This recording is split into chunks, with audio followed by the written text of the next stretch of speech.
welcome to another vlog from Permaculture Healing. And today I'm going to talk a little bit about the bioreactor, or Johnson-Su Bioreactor. I mentioned it in some previous videos. If you haven't checked out the compost videos, go check those out. If you like what you see, subscribe and be sure to hit the notification button so that you get all the newest videos and updates. So what we got here, aside from the back of the truck here, was the former shredded maple leaf and grass clipping pile. The back of the truck, which is a 6.5 foot better truck of an F-150, is or was filled with fresh horse manure, which is tarped over here. So we're going to get some more rain tomorrow, so I didn't want that to leach out. So those are the main ingredients that I've put into this bioreactor this year. Last year we did a bunch of different things. We took all the greens and cleaned up all the flower beds, and we took all sorts of material, seaweed, chicken bedding, manure, you name it. It went into the 4 different bioreactors. This year we're keeping it simple with some shredded leaves, maple leaves specifically, because those tend to have the best breakdown from what I can tell, and some fresh horse manure. So we're going to take a walk down. I got everything set up. We skipped over, you're watching me go back and forth with a wheelbarrow full of horse manure and the leaf bags and the such. So we're going to head down to the bioreactor. Let's put these back out. And I'm getting closer. Hi, buddy. Hi, buddy. My little mini-me chilling today. I'm a little tired, so I'm not talking that much.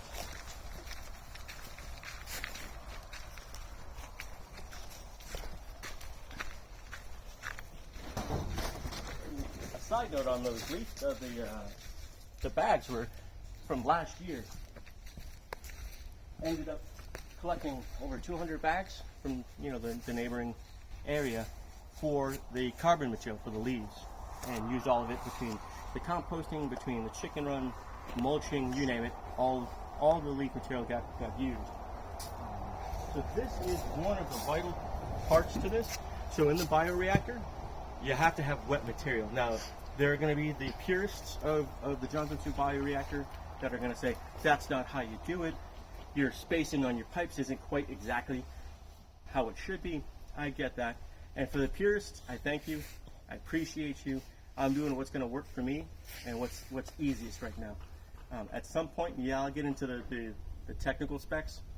But as of right now, I'm eyeballing it and setting it up as level as I can. So this here is a rain collection system that we have. I'm going to do a video in the springtime. We're going to have a couple more. I'll show you how to daisy chain them, how I actually make this system, what I use for a sump pump, because I don't have gravity necessarily on my side, so I'm using a sump pump to move the water.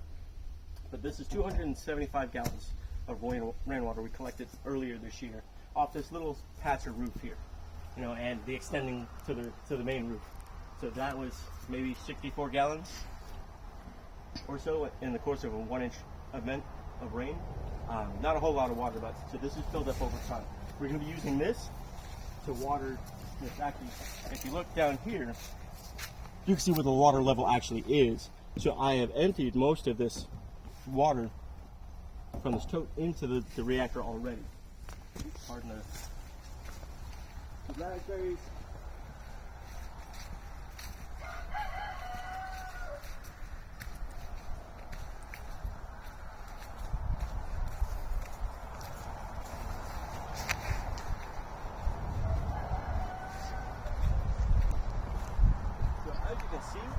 The reactor is a considerable size. It is the diameter of a pallet, so it fit on top of a pallet, and it is 5 foot tall, so it's 5 foot fencing. I will not back up anymore. And these are 4-inch pipes that run through the middle, so I have one in the center, and then one roughly no greater than 12 to 14 inches from each other. So this pipe is about the same amount of space between the center and so forth all around. Now, I already have 4 buckets of the fresh horse manure already. There he is. Yay! So we got 4 buckets to add. I'm going to water that down, and then the layers go in the order of 2 bags of shredded leaves to 8 buckets of manure. Now, in the perfect world, I would mix these materials, wet them down, and then fill the bioreactor. Kind of doing it in a different order. In any case, I did the same order last year with different materials, and this is some of the best compost that I've actually gotten to create up to date. So I spared you guys the back and forth. You get to see a little bit of it. It's a lot of material. I'm going to tell you right now, this is taking me, by myself, several hours to actually fill and make sure it's watered and make sure that everything's going in the way it needs to go in. So I'm just going to put these 4 buckets of manure in.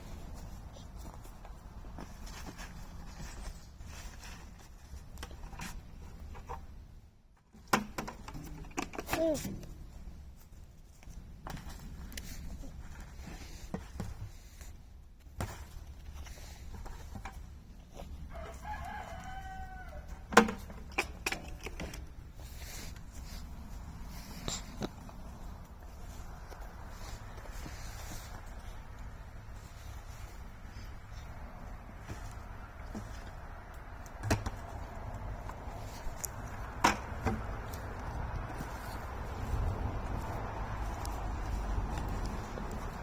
I love the most about composting. He threw it away. It doesn't need to be perfect. Sorry. To actually work. We have a pacifier mishap. At least it's not the fire pit. No, it's not. You've been trying to throw it away, by the way. You've been trying. Oh damn! I was just at the store. I could have got one of those clips to keep it to.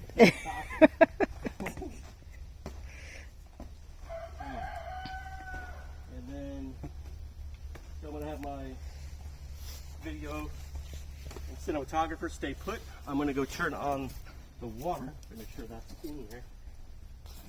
In the meantime, she's gonna give you a close-up of the inside of what the... Sorry, folks. I'm a little short. Ooh, not a smell.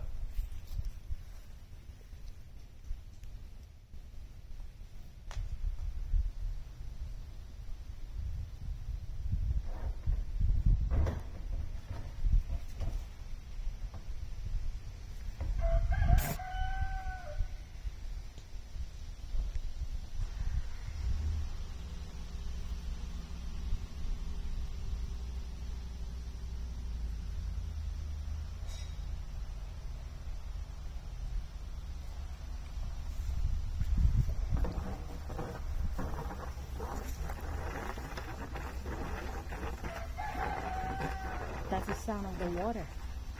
Do you hear it? Papa can do magic. Alright, I'm going to sneak in here on my little toadstool, if you will. And then I just give it a good watering, keeping note of the areas. I mean, you can tell when it's wet versus the dry. And then how far it's actually sunk down so that you know there's some water, some moisture that's in there.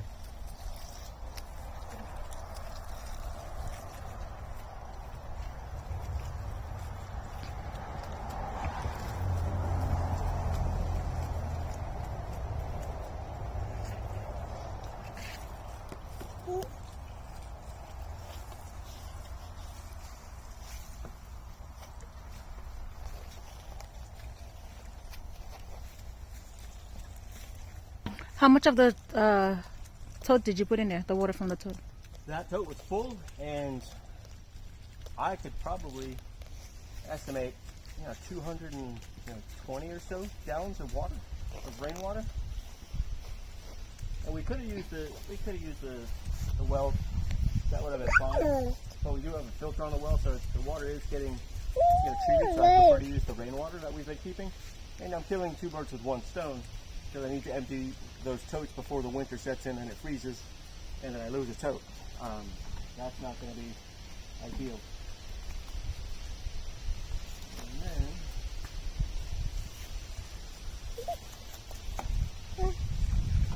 And then good watering. It's funny to watch the little horse butts kind of like dissolve and explode.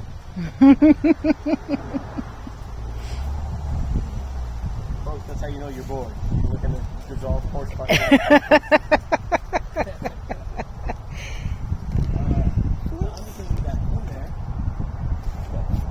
And then add my leaves because I'm going to wet those down anyway.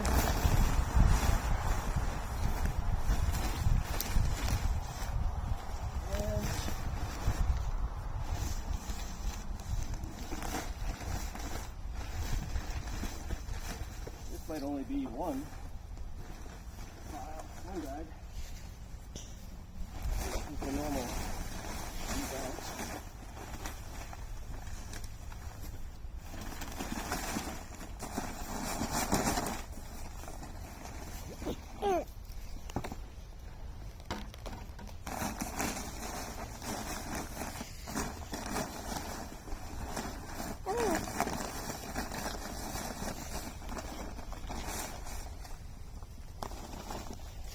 So I'm not going to get that second bag in, but the cool thing about this, the material is going to settle.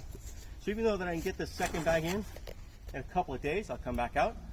Then I'll have sunk enough where I can get this in, and probably another layer of horse manure. So let me just spread that out a little bit. Spread the leaf load here.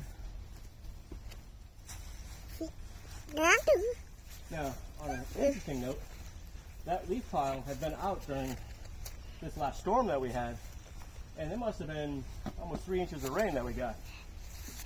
The leaves, after the very top section, were dry. They weren't wet at all, which was a shock to me because we got a ton of rain.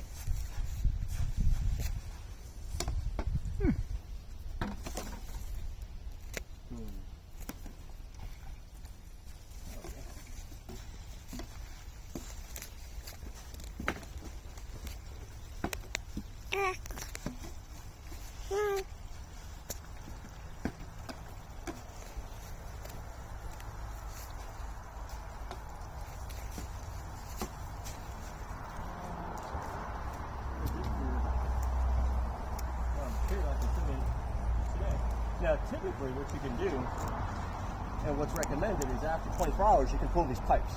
Because what the pipes do is they serve as your aerators. So you can leave them in if you wish. But the amount of material that gets put into the system, the weight alone, sets that space, and it doesn't break down. When I broke down the other ones this year, the space still existed. Those vent holes from these pipes didn't go away. So what I like to do is wait, several days, because the material does compress, it does shrink. So I want to make sure that I can get the most material that I possibly can get into the system before I cap it. And the cap is the layer of the plastic used here, and that is it. It's a set it and forget it. You fill it, you make sure there's thorough moisture inside, and then you don't have to do anything to it for a year. In this case, probably 10 months, because of the material that's here. It's going to break down a little quicker. If you have wood chips and things like that, which is what the Johnson-Su reactor would have used, along with manure. So Johnson-Su, the husband and wife, yeah, he likes Johnson-Su. The husband and wife combo, they were working with the USDA back in, I want to say, the 80s. And their goal was to figure out how to break down and compost manure so it's not leaching into the waterways and not becoming a pollutant. And this is what they came up with. Now they're in New Mexico, so they have to water for a minute every day for a certain amount of time to make sure that the moisture doesn't go away. We're in the Northeast. This particular location, we get 52 inches of rain per year. Water is not an issue. So I don't have to do any watering. Yeah, he is super talkative, huh? Check you out, bro. I don't have to do any additional watering once I get the system set up. We're getting near the end of that. That's amazing. Took that much water. But Dada's talking to his friends. And feel free, leave any comments. But that is the process. So the buckets, the leaves, what you saw is essentially how this goes for however much it takes to finish. I didn't keep tabs on the buckets, I didn't keep tabs on the bags of leaves, but I can tell you it was a lot. Thanks for watching, and we'll see you next time.